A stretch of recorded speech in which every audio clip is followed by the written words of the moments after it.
मौलाना फजल रहमान को आज़ाद कश्मीर में मिशन सौंपा जाए। मौलाना फजल रहमान की पेशकश को कबूल किया जाए। चेयरमैन पीपल्स पार्टी बिलावल भुट्टो का कौमी असम्बली में खिताब।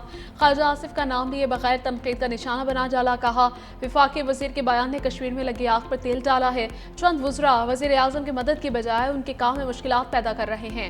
कश्मीरियों को कश्मीरी न कहने वाले काबीना में क्यों बैठे हैं? कश्मीर के बारे में मुतनाज़िर बयान देने वाले आज भी वजीर हैं। वज़ीर दिफा माफ़ी मांगने को तैयार नहीं। मेरी गुजारिश है कि वज़ीर आज़म अपनी काबीना को कंट्रोल करे। अगर MKM के मुतालबात नहीं माने जाते तो वो हुकूमत से अलग हो जाए। बिलावल भुट्टो का मुल्क भर में बल्दियाती इलेक्शन करवाने का मुतालिबा। कहते हैं कि मुस्लिम लीग नून बल्दियाती इलेक्शन से डरती है। मुल्क में जहां पीपल्स पार्टी की हुकूमत है वहां बल्दियाती निज़ाम है। वज़ीर आज़म शहबाज शरीफ की कौमी असम्बली में आमद। मौलाना फजल रहमान के पास मुलाकात के लिए खुद चल कर गए। अपोजिशन लीडर महमूद खान अशकज़ई से भी हाथ मिलाया। बिलावल भुट्टो जरदारी ने वज़ीर आज़म से उनकी नशिस्त पर जाकर हाथ मिलाया। वज़ीर आज़म का मौलाना से खुशगवार जुमलों का तबादला। कहा मौलाना फजल रहमान से तन्हाई में जो बात हुई वो राज है, कब्र तक जाएगी। मौलाना फजल रहमान से अच्छे ताल्लुकात हैं। मौलाना साहब से जो बातें हुई क़यामत तक किसी से शेयर नहीं करूँगा।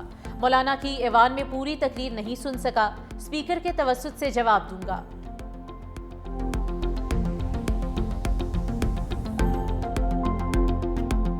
अभी जो आखिरी जो एक दो जुमले आपने फरमाए तो यकीनन वो एक रिकॉर्ड का हिस्सा हैं, लेकिन चूँकि मेरे मौलाना साहब से जिस तरह मैंने कहा कि इंतहाई एहतराम का रिश्ता है और मैं इनके यहाँ अक्सर इनकी कदम बोसी के लिए जाता हूँ, तो तखलिए में बाज़ बातें जो मेरी और मौलाना साहब से हुई हैं वो क़यामत तक वो कब्र में मेरे साथ जाएंगी, मैं कभी बात नहीं। अवामी एक्शन कमेटी ने मुझे ख़त लिखा, उनसे बातचीत होनी चाहिए। कौमी असम्बली में खिताब करते हुए JUIFA के रहनुमा मौलाना फजल रहमान ने कहा कि अवामी एक्शन कमेटी का ख़त हुकूमत को भिजवाया है, अभी तक जवाब नहीं मिला। लोग बड़ी तादाद में रावला कोर्ट में मौजूद हैं। चार्टर और डिमांड को देखना चाहिए। मुजाहिरीन की तकरीर की बुनियाद पर तशद्दुद नहीं होना चाहिए। ख्वाजा आसिफ ने जो बातें की हैं वो रद्द अमल बतौर वज़ीर दिफा नहीं करने चाहिए थी। आपने लड़ाई के लिए ख्वाजा आसिफ और सुलह सफाई के लिए इसाक डार के सपुर्द कर रखी है। ख्वाजा आसिफ जैसे बयानात इश्तियाल को बढ़ाएंगे।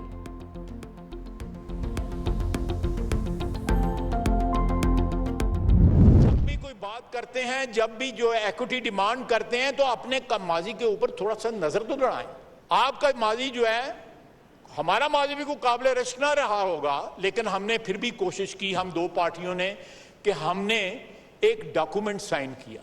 अब मैं लफ्ज नहीं इस्तेमाल करना दिया, लेकिन कॉन्स्टिट्यूशन को जितना नुकसान और जमहूरी रवायात को जितना नुकसान उस एक शख्स में और बाकी उसकी ताबेदारी में इन लोगों ने भी हमें नुकसान पहुंचाया है, इस ऐवान को नुकसान पहुंचाया है। आज़ाद कश्मीर से पाकिस्तान के खिलाफ बैरूनी मनफी एजेंडे से मुतासिर आवाज़ों का सख्ती से जवाब देना जाना चाहिए। वज़ीर दिफा ख्वाजा आसिफ ने कौमी असम्बली में खिताब करते हुए कहा कि मेरे आज़ाद जम्मू कश्मीर के बहरान से मुतल्लिक रिमार्क्स साफ गो और दयानतदार थे। जिनके खुफिया और मनफी एजेंडे हैं वो मेरे बयान को तोड़ मड़ोड़ को पेश करने की कोशिश कर रहे हैं। हिजरत करके पाकिस्तान का रुख करने वाले कश्मीरियों की कुर्बानियाँ तारीख में दर्ज हैं। भारतीय कब्जे के खिलाफ जिद्दोजहद 78 साल से कुर्बानियों, शहादतों और जेलों में कैद की तवील दास्तान है। PTI ने सियासी रवादारी के कल्चर को बर्बाद करके रख दिया। तहरीक इंसाफ ने पार्लिमानी निज़ाम और सियासत को सबसे ज़्यादा नुकसान पहुँचाया। एक शख्स के ताबे होकर कोई पार्टी नहीं चल सकती। अपोजिशन लीडर महमूद खान अशकज़ई तहरीक इंसाफ के दरमियान बैठे अजीबो गरीब लगते हैं। आज अपोजिशन वाले मिसाक जमहूरियत करें, लेकिन माजी के कारनामे मत भूलें। मौलाना फजल रहमान की सालिसी की बात का खैर मकदम करते हैं। हमने आज़ाद कश्मीर की तरक्की और अवामी फलाह बहबूद से मुतालिक तमाम मुतालबात माने। राना सनाउल्लाह का भी कौमी असम्बली में इजहार ख्याल। कहा एक्शन कमेटी के तमाम मुतालबात पर काम किया गया और खातिर ख्वाह काम हुआ भी। आज़ाद कश्मीर में आटे और बिजली पर सब्सिडी दी जा रही है। मुहाजिरीन की नशिस्तों का मसला आईनी और कानूनी है। एक्शन कमेटी ने जलाओ घिराव का रास्ता अपनाया, जत्थों के जरिए मुतालबात मनवाने की कोशिश की।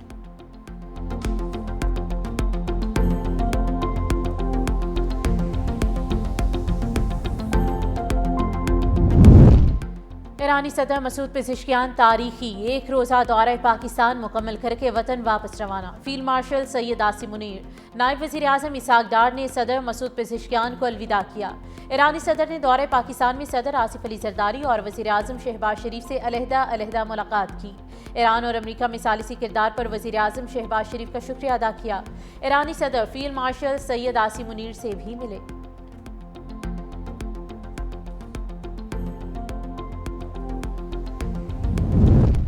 امریکی سینٹ نے ایران کے خلاف فوجی کارروائی روکنے کی قرارداد منظور کر لی۔ امریکی صدر کی قرارداد پر سخت تنقید، بولے قرارداد بے وقت اور بے معنی ہے، میں نے ایران کو گھٹنوں پر لا کر کھڑا کیا، وہ گرنے ہی والا ہے، سینیٹرز نے میرا کام مشکل بنا دیا ہے۔ صدر ٹرمپ نے مزید کہا کہ میں یہ کام کسی نہ کسی طرح مکمل کر لوں گا، میں ہمیشہ کام مکمل کرتا ہوں۔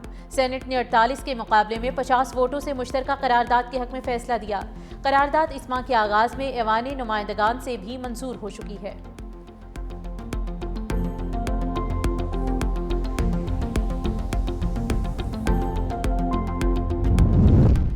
صدر ٹرمپ آئل کمپنیز کے خلاف ان ایکشن، بولے پیٹرول کی قیمتوں میں موجودہ رفتار سے کہیں زیادہ تیزی سے کمی آنی چاہیے۔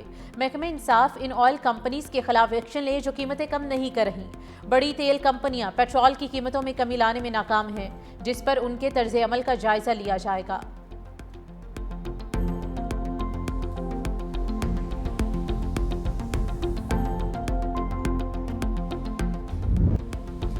ایران کے خلاف امریکی صدر کی جنگ کا کوئی مقصد نہیں، ٹرمپ نے جنگ شروع کر کے تاریخی غلطی کی، جنگ کے ہر سیکنڈ کے ساتھ امریکی عوام کے اخراجات بڑھے۔ ڈیموکریٹ سینیٹر چک شومر نے ٹرمپ کو آڑے ہاتھوں لے لیا۔ امریکی سینیٹر میں کہا کہ ٹرمپ نے ایران جنگ سے امریکی عوام کو بے چینی، افراتفری اور بھاری قیمت کے سوا کچھ نہیں دیا۔ امریکی عوام نے ایران میں ٹرمپ کی تاریخی غلطی کی قیمت چکائی۔ یہ تاریخ میں امریکہ بلکہ کسی بھی ملک کی جانب سے کی گئی بدترین خارجہ پالیسی ہوگی۔ یہ مضحکہ خیز اور مہنگی جنگ ہے جس کا کوئی مقصد نہیں۔ ٹرمپ کے مقرر کردہ اہداف میں سے عملی طور پر کوئی ہدف حاصل نہیں ہوا۔ ٹرمپ، نائب صدر جیری وینس اور امریکی وزیر خارجہ نے عوام کے سامنے آ کر جواب دینے سے انکار کر دیا۔ کسی کو معلوم نہیں کہ کیا خفیہ ڈیل ہوئی، کوئی اس نام نہاد سمجھوتے کی تفصیلات سے واقف نہیں۔